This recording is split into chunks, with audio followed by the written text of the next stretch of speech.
네, 안녕하십니까.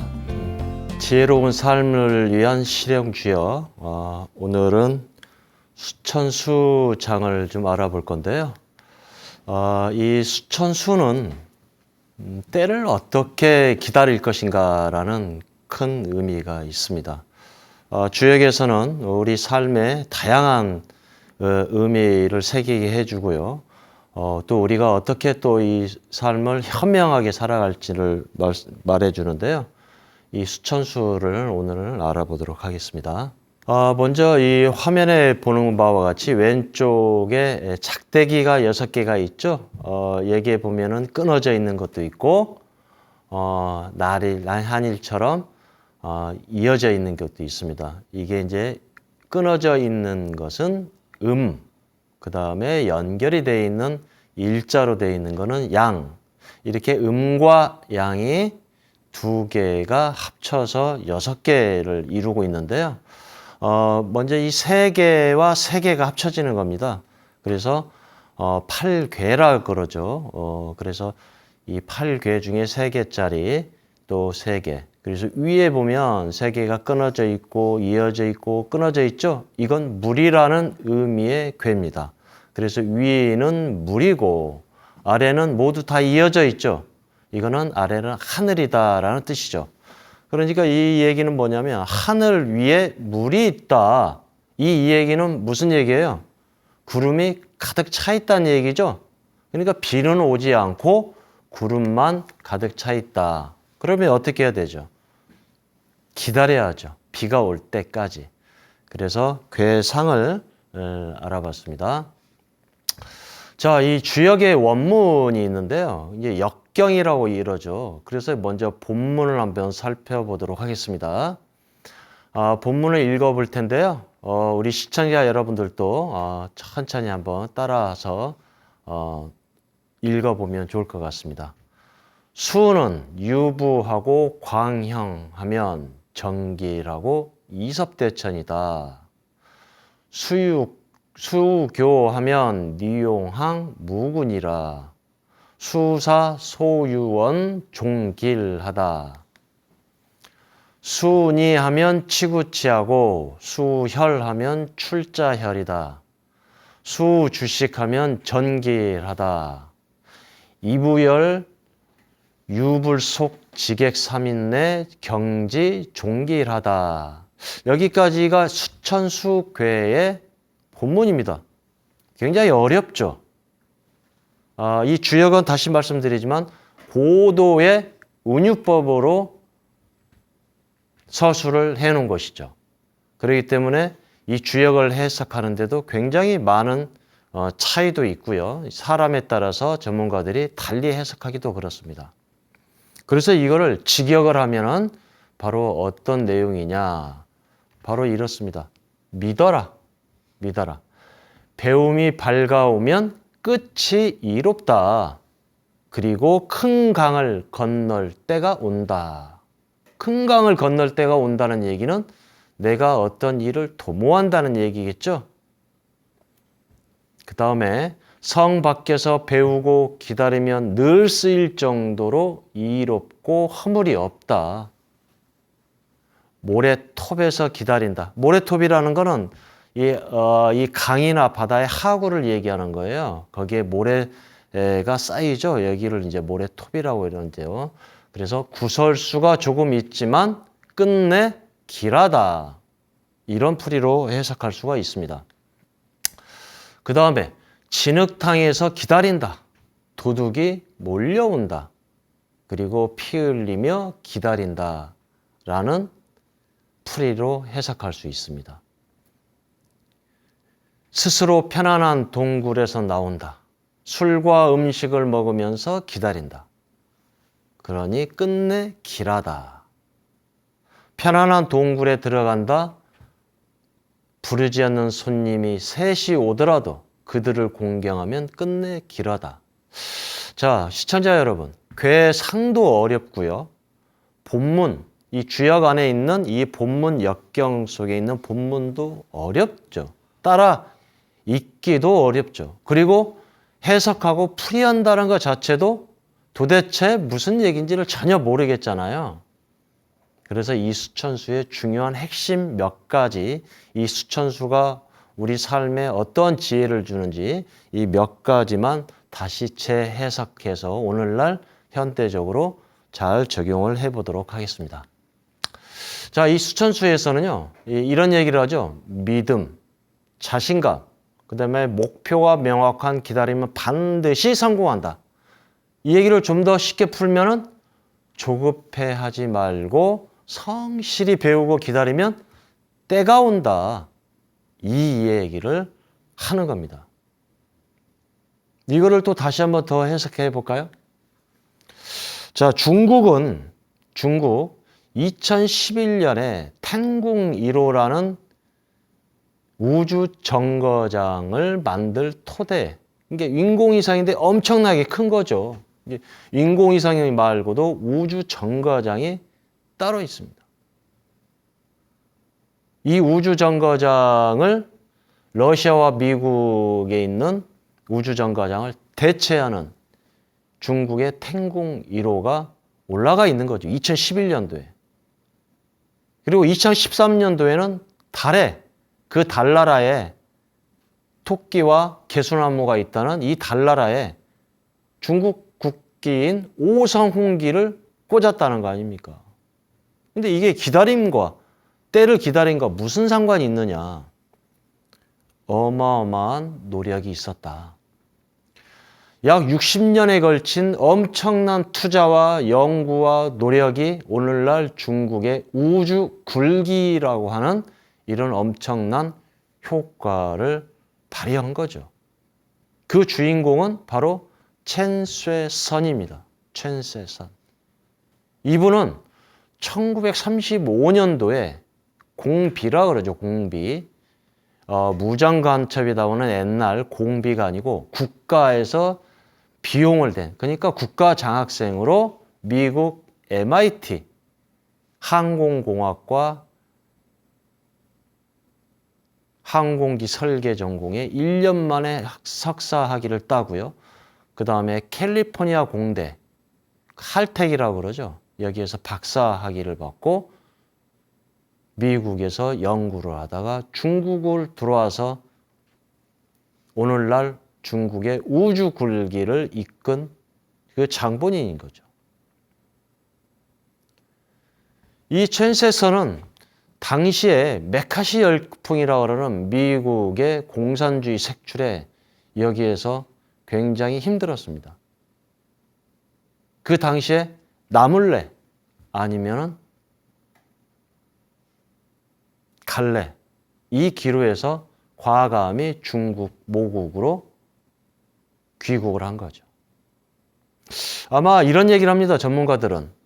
당시에 이 첸쇠선이 중국으로 돌아오지 않고 미국에 그대로 앉아 있었더라면 아마 아폴로가 최초로 달나라를 갔잖아요.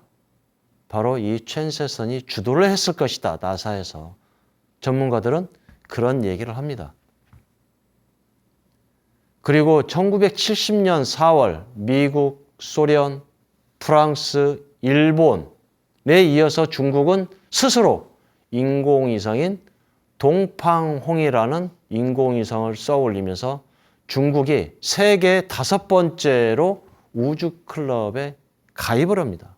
우주클럽에.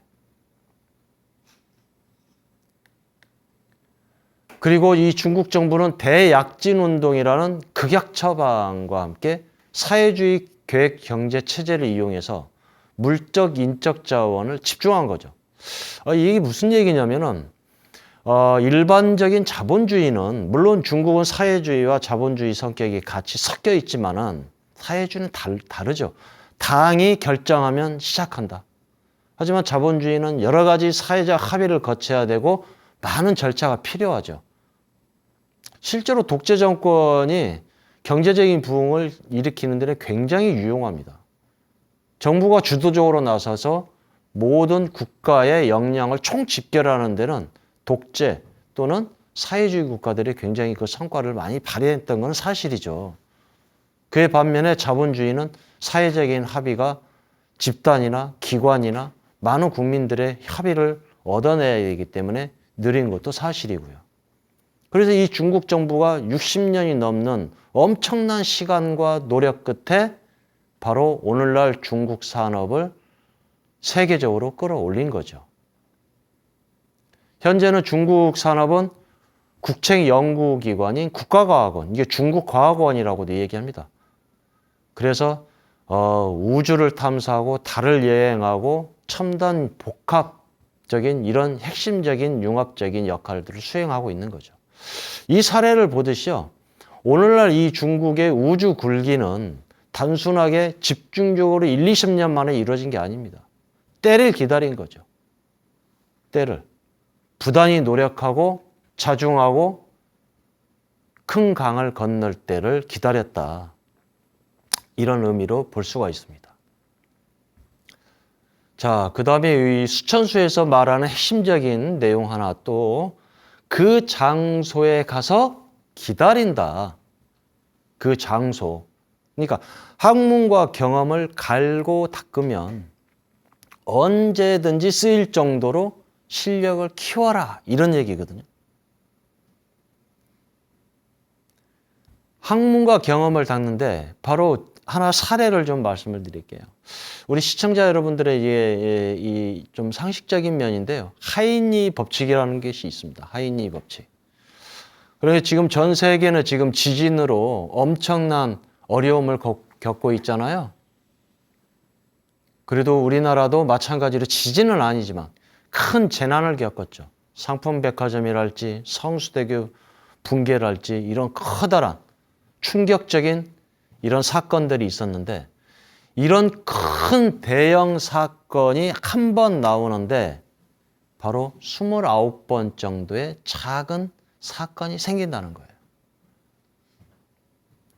이를테면 다리가 무너지는데 바로 29번 정도에 흔들리거나 금이 가거나 아니면 나사 볼트가 빠지거나 이런 게 29번 정도의 작은 사건이 생긴다는 거죠. 그리고 이 29번 중에 그 한 번은 300번 정도의 아주 사소한 징후가 나타난다는 거예요. 그러니까 아주 세밀하고 면밀하게 주도 면밀하게 관찰하지 않으면 안 보일 정도의 아주 미세한 신호들이 나타난다는 얘기죠. 이게 바로 하이니 법칙인데요. 1대 29대 300이라는 법칙입니다. 이 하이니라는 분이 바로 1920년대에 미국의 손해보험이죠. 이 관리자였는데 약 7만 5천 건 정도의 산업재해를 분석해 본 겁니다. 도대체 이 큰 사건들은 어떻게 일어나는가? 그랬더니 바로 큰 사건 뒤에는 29번의 작은 사건이 있고 그 29번 중에 한 번은 300번 정도의 아주 사소한 징후가 있다는 거죠. 이 얘기를 거꾸로 한번 우리가 사고를 해볼 수가 있습니다. 우리 역발상이라고 그러죠. 자, 여러분들이 주역을 공부하고 싶다 해서 오늘 책 한 권을 독파를 했어요. 잠을 안 자고. 주역을 다 알 수 있습니까? 안 되죠. 300권을 읽었다면은 어느 정도 주역이 이렇구나 라고 알 수 있겠죠? 그 300권이 29번이면 바로 큰 사건이 일어나는 겁니다. 주역 전문가가 되는 것이죠. 그래서 부단히 노력하고 시간이 허락하는 대로 갈고 닦으면 때가 온다. 그래서 그 장소에 가서 기다려라 라는 의미는 부단히 노력하고 갈고 닦으면 때가 온다라고 알면 될 것 같습니다. 자, 그리고 수천수에서 말하는 마지막 1%의 인내, 마지막 1%의 인내죠. 모래톱에서 기다린다. 굉장히 어렵고 험난한 과정에서 기다린다는 의미죠. 구설수가 조금 있지만은 끝내 길하다. 말도 많고 이런 일들이 있겠지만은 끝내는 좋은 일이 있을 것이다 라는 의미죠. 이 퀀텀 점프 영어로 양자띠이라고 합니다. 양자도약이라고 그러죠. 이런 용어들이 많이 각종 신문이나 방송이나 또는 주위에서 많이 얘기를 하죠. 양자시대라고 그래서 물리학 용어인데요. 이 양자시대의 물리학 용어는 바로 이 안에 있는 전자와 원자, 핵이 하나의 우리 태양계처럼 궤도를 도는데 일정하게 도는 게 아니고 1번 궤도에 있다가 갑자기 3번으로 간다든가 3번에 있던 전자가 5번에 있다든가 갑자기 뛴다는 얘기예요.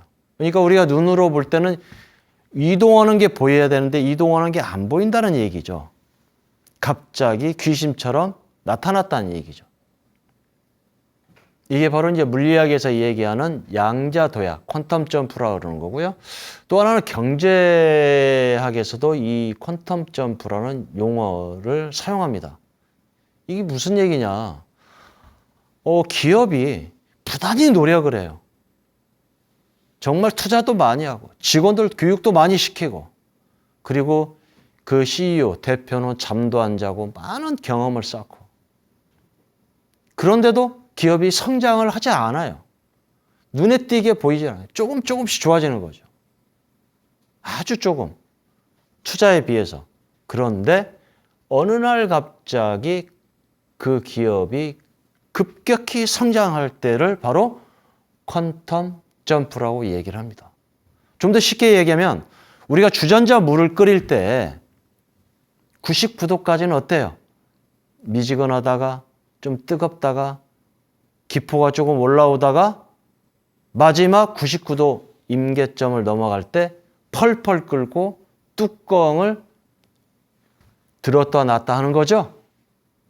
그렇습니다. 99도까지 꾸준히 공부하고 갈고 닦고 스스로 내가 무엇을 해야 되는 건지 사유하고 그런 가운데 마지막 1%에서 내가 바뀌고 변화되고 세상에 쓸모있는 그런 삶으로 바뀐다는 그런 의미인 거죠. 자, 그리고 수천수에서 말하는 우리 지혜가 있습니다. 귀인이 나타나는 순간을 포착하라. 우리 본문에 이런 얘기가 있죠.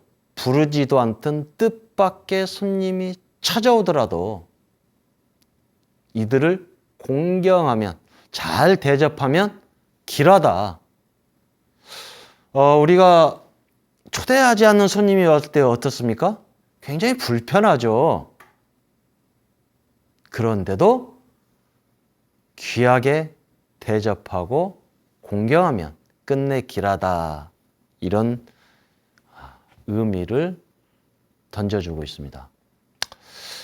조 지라드라는 사람이 있습니다. 이 미국의 자동차 판매왕인데요. 이분은 15년간 매일 2대에서 3대 정도를 판매를 했습니다. 그래서 13,000대를 판매를 했는데 살아있는 전설이죠. 기네스북에도 올라간. 근데 이 조 지라드는 바로 1대 250의 법칙을 증명해낸 분입니다. 이 1대 250 법칙이 뭐냐? 한 사람이 관리할 수 있는 최대의 사람의 숫자가 250명이라는 거예요. 우리가 종교적으로도 그렇죠. 교회를 할지 절을 할지 아니면 뭐 기타 성당이랄지 여기서도 목사님, 스님, 신부님 모두 기억하고 인사를 따뜻하게 나눌 수 있는 숫자가 250명이라고 얘기를 합니다. 바로 이 원리로 이 지라드는 자동차의 세계 최고가 된 거죠. 그래서 한 명을 250명처럼 아주 극진하게 대하면 바로 이 250명이 62,500명한테 나를 긍정적으로 알리는 계기가 된다는 얘기죠. 그러면 거꾸로 내가 한 사람한테 부정적인 아니면 욕을 먹는 사람이 됐다. 어떻게 되겠습니까? 그 한 사람이 250명한테 전달이 되겠죠. 또 그 250명은 62,500명이 되겠죠. 그래서 세상은 좋은 게 있으면 나쁜 게 있다. 양이 있으면 음이 오고, 음이 오면은 또 양이 오고, 위기는 기회고, 기회는 위기다. 그럼 어떻게 해야 되겠습니까? 내 주위에 있는 가족부터 내 주위에 있는 친구, 지인, 직장 동료, 이 모든 사람 한 사람을 62,500명 앞에 서 있다 생각하시고 귀하게 대접하고 따뜻한 마음, 밝은 미소로 대하면 여러분들의 삶은 굉장히 밝을 것이다.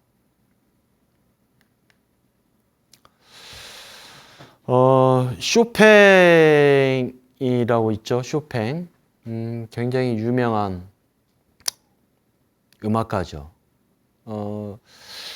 이 쇼팽은 우연하게 리스트를 만났습니다.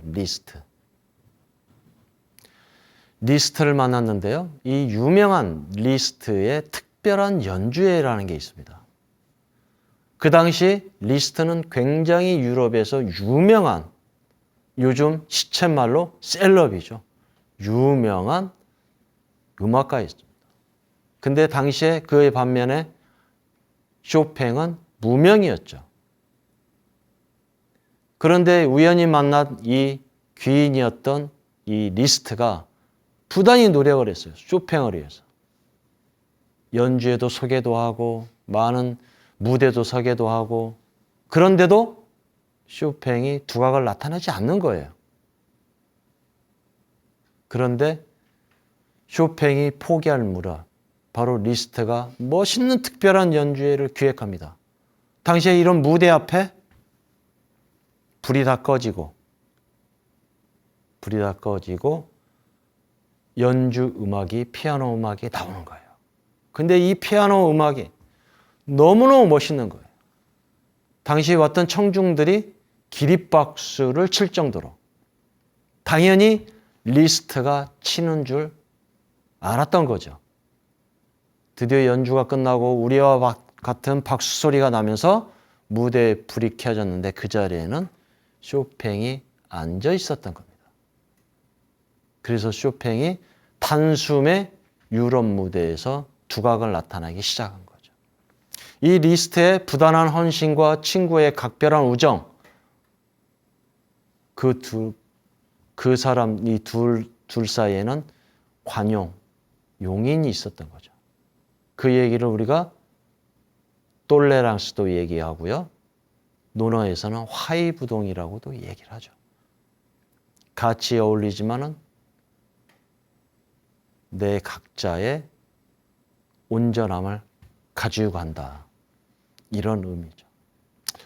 과연 여러분들은 친구, 주위에 있는 사람과 어떤 관계, 그리고 그 관계가 귀하게 대접하고 공경하는 관계인지 다시금 새겨볼 대목입니다. 그래서 이 수천수에서는 기다림의 미학과 원칙이 있는데요. 바로 스스로를 믿어라라는 얘기입니다. 내가 나를 믿지 않으면 남들도 나를 믿질 않죠. 내가 키우는 강아지 발로 차면은 온 동네 사람이 다 발로 차는 겁니다. 마찬가지죠. 스스로 자존감을 높이는 데 있어서 믿고 기다리고 부단히 노력하고 그런 의미라는 겁니다. 자, 이번엔 수천수를 우리가 알아봤고요. 다음 장인 바로 내지예에 대해서 알아볼 건데요. 바로 계획입니다. 계획. 어떻게 세울 것인가, 계획을. 바로 이 내지 외에는 괴상을 좀 알아볼 건데요. 위에 보면은 바로 위는 우레, 천둥입니다. 뇌성이라고 그러죠. 뇌. 그리고 아래는 땅이죠. 뇌지, 땅. 그러니까 땅 위에서 천둥 번개가 치면 어떻게 됩니까? 비가 오는 거죠. 비가 오면 기쁘다, 즐겁다. 그러니까 당시 주역이 문왕이 쓰고 주공이 달고 했던 그 당시 수천 년 전에 비는 모든 경제의 원천이죠. 왜냐하면 농사가 모든 산업의 근원이기 때문에. 그래서 비가 내리면 기쁘고 즐겁다. 이런 의미죠. 그 내지의 본문을 좀 알아보겠습니다. 예는 리건우 행사니라. 명예는 흉하고 개우속 부종일 정길하느니라. 우예해지 유희. 유예 대규득 무리붕합잠. 정질상 불사. 명예 성하면 유투하고 무구하다. 이거를 풀이라면요. 제후를 세우고 군사를 일으키는 것은 계획을 세워야 이롭다. 나라를 세우고 군사를 동원해서 나라를 세우는 데는 계획을 꼭 세워야 된다는 얘기죠. 그리고 즐거움이 지나치면 흉하다. 절개가 돌과 같으니 하루를 마칠 것도 없이 끝내 길하다. 쳐다보면 즐겁지만 뉘우치면서도 더디니 후회함이 있다. 즐거움으로 말미암아 크게 얻음이 있으니 의심치 않으면 벗들이 빈혈을 합하리라. 마지막에 병이 생기면 병이 낫는 것도 아니고 그렇다고 아예 죽는 것도 아니다. 즐거움에 얻어졌으니 이루어지나 변함이 있으면 허물이 없다. 이런 풀이죠. 역시나 본문도 어렵고 풀이라고 했지만은 이 풀이 해석도 굉장히 어렵죠. 그래서 이 내지에 현대적으로 어떤 지혜를 주는지 핵심적인 몇 가지를 같이 알아보도록 하겠습니다. 자, 계획을 미리 발설하면 흉하다, 좋지 않다. 그러니까 나라를 세우는 일, 군대를 움직이는 이런 중대한 일, 이런 큰 일들은 반드시 계획이 있어야 이롭다. 이런 의미인 겁니다. 이 오늘날에도 함부로 계획을 미리 발설하면 어떻게 돼요? 일이 일어나죠. 사달이 나고. 그래서 그런 예를 한번 알아보도록 하겠습니다. 우리나라 굴지의 자동차 그룹과 미국의 애플 협력한다고 그랬어요. 자율주행차, 전기차를. 그런데 어떻게 되었습니까? 그게 소문이 난 거죠. 모두 뉴스에 나온 거예요. 저도 기사를 썼지만은 뉴스에 나온 거예요. 그리고 그게 깨졌습니다. 당시 현대차의 10조가 사라졌다. 이 애플이라는 회사는요, 비밀주의입니다. 비밀주의. 다른 구글, 마이크로소프트, 페이스북 모든 회사들이 시작 단계에서 발표를 합니다. 뭐 주식이나 주가나 기업 가치를 올리기 위해서 이런 부분이 있지만 애플은 좀 특이해요. 거의 완성이 됐을 때만 이때 공표를 합니다. 그런데 시작하자마자 이런 기밀 원칙이 깨졌으니까 어떻게 돼요? 깨진 거죠. 그래서 이 스티브 잡스의 신비주의가 스티브 잡스가 사망한 이후에도 그대로 애플은 기업의 문화로 자리 잡게 된 겁니다. 심지어 이 협력사들한테도요, 엄격한 이 비밀 유지 계약서를 다 쓰게 합니다. 만약에 이 계약이 어겨지거나 그 내용이 누설됐을 때 위약금을 매기거나 가감 없이 계약을 끝내버리는 거죠.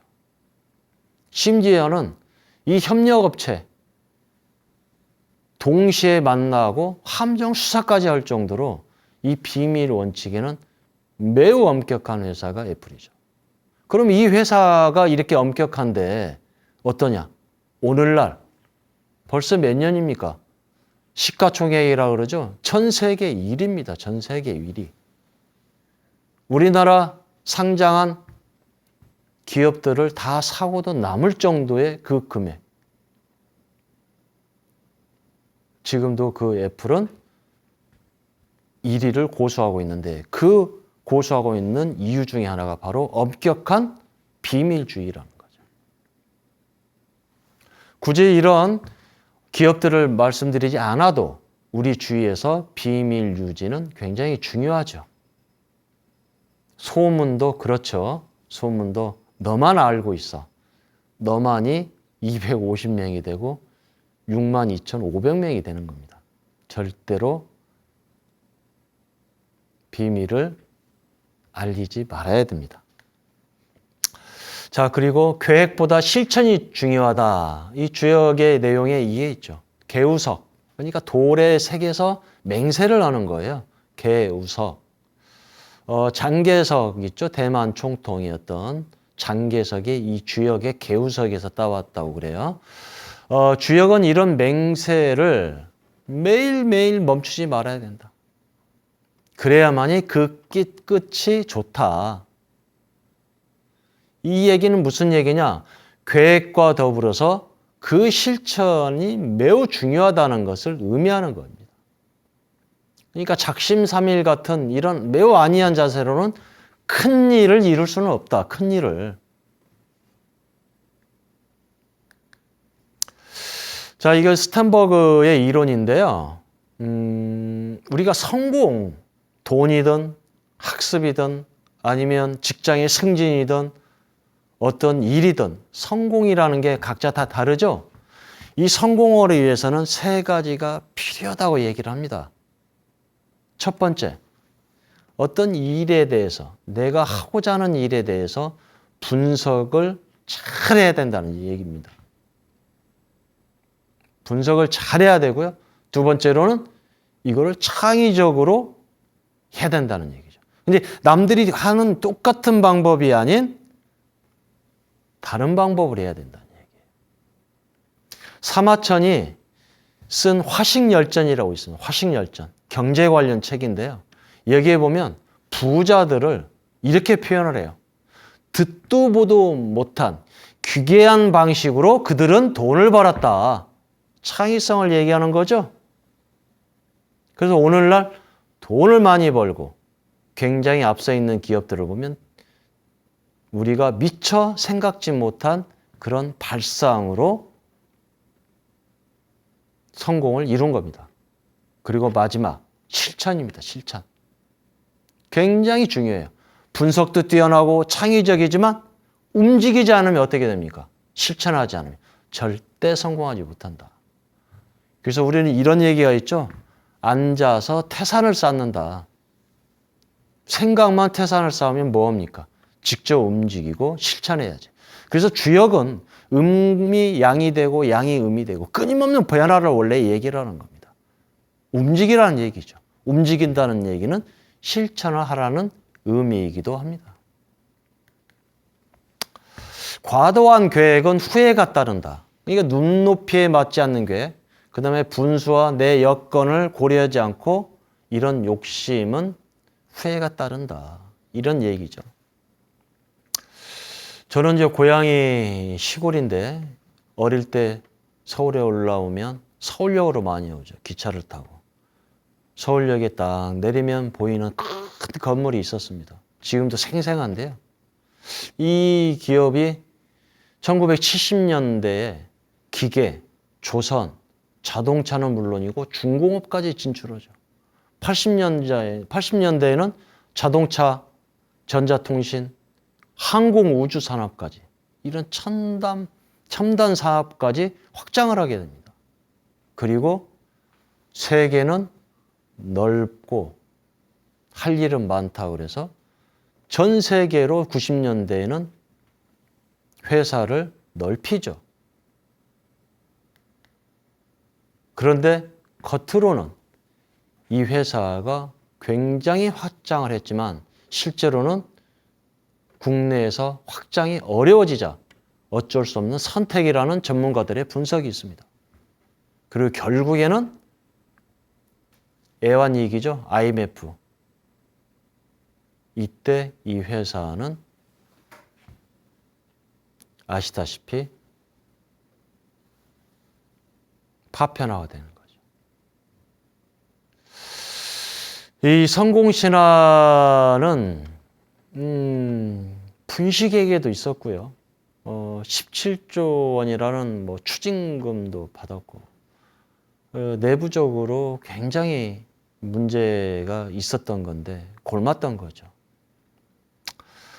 우리가 사업을 하고 작은 가게를 하더라도 겉으로 보이는 게 중요한 게 아니고 내실을 다지는 게 굉장히 중요합니다. 조직 간의 구성원 간의 화목, 그리고 모든 자금에 대한 투명성, 그리고 어려우면 어려운 대로 우리가 이거를 어떻게 이겨나갈 것인가를 고민하고 같이 해결을 해 나가는 그런 지혜를 맞대야 되는 거죠. 자, 잘못된 계획도 좋은 결과를 만들 때가 있다. 그러니까 계획이 비록 잘못됐다 하더라도 결과가 좋으면 나중에 다시 반성하고 돌이킬 여지는 얼마든지 있다. 이런 얘기죠. 싱가포르에 가면요. 랜드마크라고 그러죠. 싱가포르에 가면 저 멋진 건물들이 있습니다. 아주 위에는 수영장으로 쫙 돼 있는 멋진 싱가포르 이 건물이 있는데 이 오늘날 싱가포르는 대단한 나라죠. 아주 작습니다. 말레이시아 연방으로 들어갔다가 또 다시 그 연방에서 쫓겨나고 아무것도 없던 아주 조그만 섬나라인데 지금은 1인당 국민소득이 미국보다 높죠. 그런데 바로 그 어려웠던 조그마한 싱가포르를 오늘날 싱가포르를 만든 사람은 리쿠안유죠. 호랑이의 등을 탄 리쿠안유라고 얘기를 합니다. 독재라는 얘기도 많이 있죠. 그래서 여기에서 나오는 얘기는 잘못된 계획이라도 결과가 좋으면 허물이 없다. 이롭다는 얘기는 아니죠. 허물이 없다. 이게 이 주역은 윤리 도덕책을 얘기하는 게 아닙니다. 우리 삶에서 어떻게 처세를 할 것인가 아주 실용적으로 그 지혜를 주는 것이죠.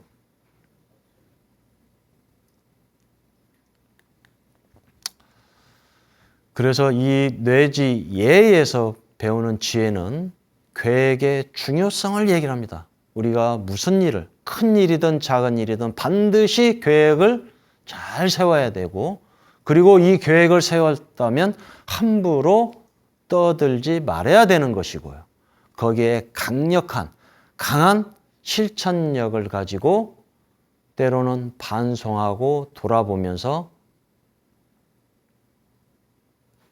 나를 다시 세우는 그런 지혜를 알려주는 내용입니다.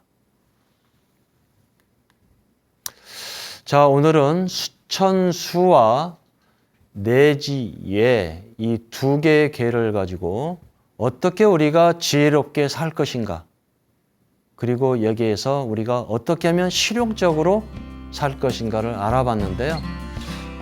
다음 시간에도 더 좋은 내용으로 찾아뵙도록 하겠습니다. 고맙습니다.